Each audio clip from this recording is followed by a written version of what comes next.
जय Jivdani. Beauty with astrology की founder मैं कामिनी खन्ना आप सभी प्यारे और समझदार श्रोताओं के साथ साप्ताहिक राशि भविष्य लेकर एक बार फिर हाजिर हूं। आप सबका स्वागत करती हूं मैं और बता रही हूं आपको 9 जुलाई से लेकर 16 जुलाई तक का साप्ताहिक राशि भविष्य। इस सप्ताह में होने वाली घटनाएं कुछ इस प्रकार हैं।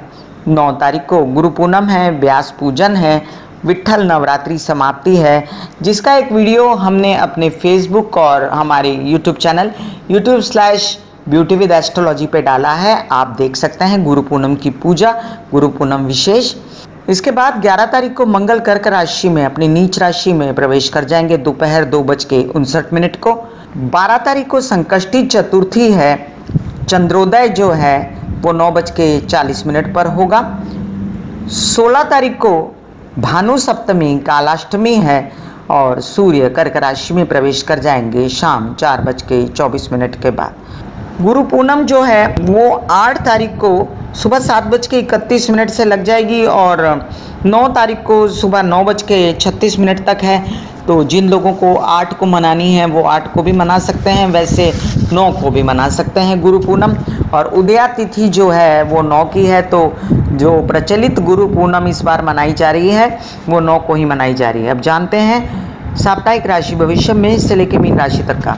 मेष राशि के लिए चंद्रमा बन गए आपके भाग्य में और इस भाग्य में बने हुए थे, तो आपको काफ़ी राहत और खुशियों भरा पर्व लाई है ये गुरु पूनम। और आपको बेटर फील हो रहा है अपने काम के लिए, आपको उमंगें उमड़ रही हैं और आप यात्रा के लिए भी तैयार हैं। वैसे भी अभी जो शनि के साथ से चंद्रमा निकल गए उससे आपको राहत हुई, परिवार सपोर्ट कर रहा है, उत्साह और पराक्रम बढ़ रहा है। हाँ, आपको जो छिटपुट प्रॉब्लम है विरोधियों की वो अभी बनी रहेगी और माता की तबीयत का आपको ध्यान रखना पड़ेगा।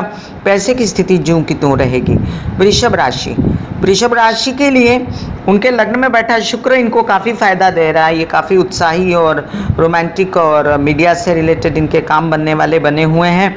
इनकी वाणी में ओज है सूर्य मंगल के कारण, लेकिन तीव्रता और गुस्सा भी है, जिसकी वजह से इनको परिवार से अभी जो सपोर्ट है वो बीच बीच में हट भी जाता है, क्योंकि ये कड़क बोलते हैं और इनको अगर अपना सिक्का जमाना है बोल के तो इनको नम्र होकर बोलना पड़ेगा।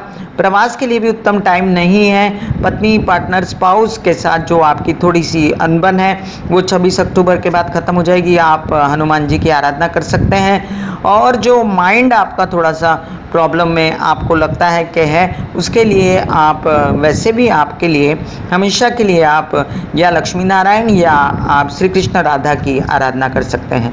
मिथुन राशि के लिए लग्न में बैठा सूर्य मंगल आपको आक्रामक स्वरूप से काम करवाता है।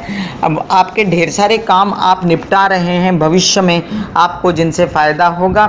और गुरु महाराज जब 12 सितंबर के बाद आपके पंचम में आएंगे, आपके जीवन में कोई अच्छे साथी आने की संभावना है। फिलहाल जो आपके द्वादश में बैठे शुक्र हैं वो आपको प्रेम संबंधों में सुधार दे रहे हैं और शनि महाराज षष्ठ में बैठ के विरोधियों का बंदोबस्त कर रहे हैं। गुस्सा थोड़ा सा कम कीजिए और अपनी माता की तबीयत का ख्याल कीजिए। अपने हेल्पर से पोलाइट रहिए। कर्क राशि के लिए लग्न में बैठा बुध आपको थोड़ा सा बेचैन करता है अपनी तबीयत को लेकर और आपको बेचैन कर सकता है अपने संबंधों को लेकर, खर्चों को लेकर, पराक्रम को लेकर या अपनी यात्रा को लेकर। ऐसे में आपको ढेर सारा पानी पीना चाहिए। आपको आराधना करनी चाहिए शिव जी की या हनुमान जी की। वैसे भी शनि महाराज बने हुए हैं आपके माइंड पे, तो आप हनुमान जी की आराधना करते ही रहिए। 26 अक्टूबर तक तो ज़रूर कीजिए, उसके बाद भी कंटिन्यू कीजिए, तो आपका माइंड सद्बुद्धि बनी रहेगी। आपके थोड़ी लेजीनेस बढ़ी हुई है, अभी पराक्रम थोड़ा दबा हुआ है और काम भी थोड़े दबे हुए हैं। आपको काम खुलेंगे और पैसे की बात अभी चल रही है, जो आपके रुके हुए चेक्स या पैसा था वो आ जाएगा। हेल्थ को संभालना है आपको, किसी भी तरह की फोड़े, फुंसी या पेट की कोई अन्य बीमारियों को नज़रअंदाज नहीं करना है।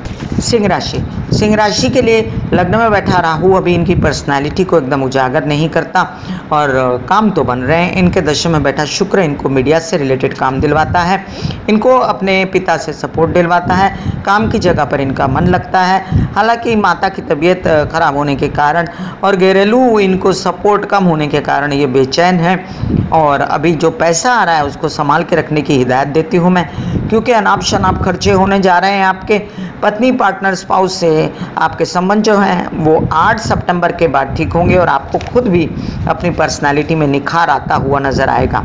कन्या राशि, कन्या राशि के लग्न का स्वामी बुध जो है वो जाके लाभ में बैठा है, इस वजह से स्थिति बुध की अच्छी है और आप बेटर फील कर रहे हैं। हालांकि लग्न में बैठा गुरु शादी के लिए उतावला तो करता है, लेकिन साथ ही में आपको चिंता दिलाता है कई तरह की कि कैसी आपकी जीवन संगिनी या जीवन साथी होगा, अपनी माता के विषय में और अपने घरेलू मामलात है उनके विषय में, आपके हेल्पर्स के विषय में।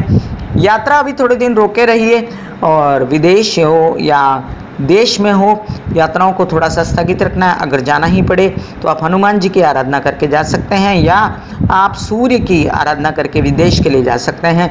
भाग्य थोड़ा सा उज्जवल हुआ है और आपको अच्छे अच्छे ऑफर्स आ रहे हैं, ग्रैब कीजिए, छोड़िएगा नहीं, आगे चल के ये आपको फायदा देगा।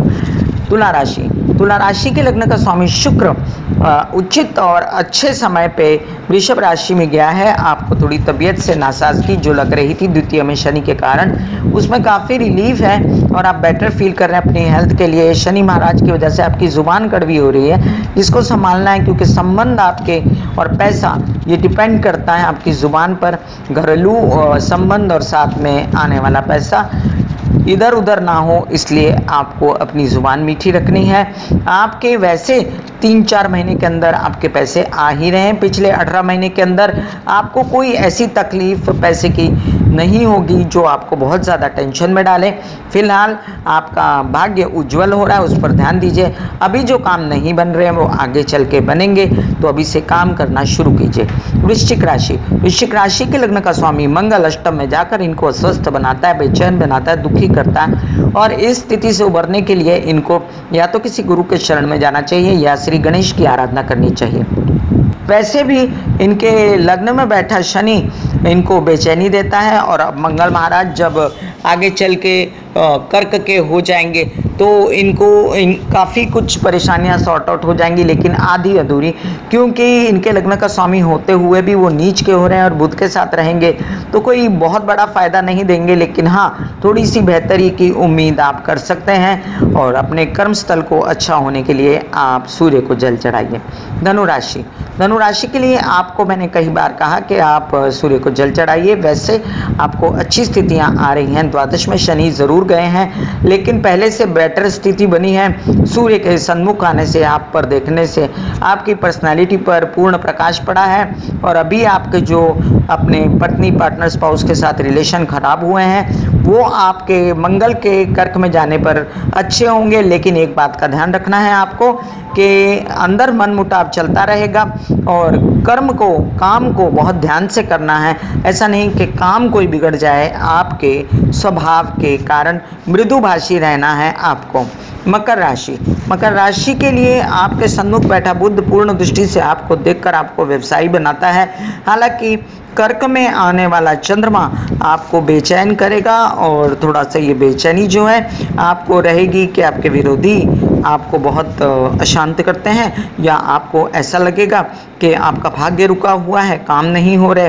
तो डरने की ज़रूरत नहीं, अभी शनि महाराज छिटपुट पैसा तो दे ही रहे हैं, माइंड सही चल रहा है, ये बात की खुशी है मुझे। और जो सूर्य महाराज अष्टम में बैठकर इनको फ़ायदा दिलवाते हैं वो अपने हिसाब से इनको तबीयत ठीक करता है, क्योंकि बड़े दिनों से राहु के अष्टम में बैठने की वजह से इनकी तबीयत खराब है और ये उसके लिए कुछ कर भी नहीं पा रहे। हाँ, आप शिव जी की आराधना करते समय थोड़ा सा जल में काले तिल डालकर उसको छोड़ सकते हैं और माता रानी की आराधना आप करते रहिए। इस बार माता रानी आपको सपोर्ट कर रही है, शुक्र महाराज प्रसन्न है। कुंभ राशि, कुंभ राशि के लिए लग्न में बैठा केतु आपको थोड़ा सा विचलित किए हुए है पिछले 18 महीनों से और आपके पत्नी पार्टनर स्पाउस से भी संबंध आपके बिगड़े हुए हैं जिनको लेकर आप परेशान हैं। फिर भी जो आपकी माँ कहती है वैसा करना चाहिए आपको, क्योंकि उनका फुल सपोर्ट है इन दिनों और आपके हेल्पर्स भी आपको आपका सपोर्ट कर रहे हैं। अगर आप वाहन खरीदना चाहते हैं, कार वगैरह, तो आप खरीद सकते हैं। माइंड आक्रामक स्वरूप से काम करने की इच्छा रखता है और बच्चे भी इसमें साथ देते हैं। बच्चे भी बहुत अच्छे से पढ़ाई करते हैं, लेकिन क्रोधी स्वभाव के हो गए हैं आप भी और आपके बच्चे भी।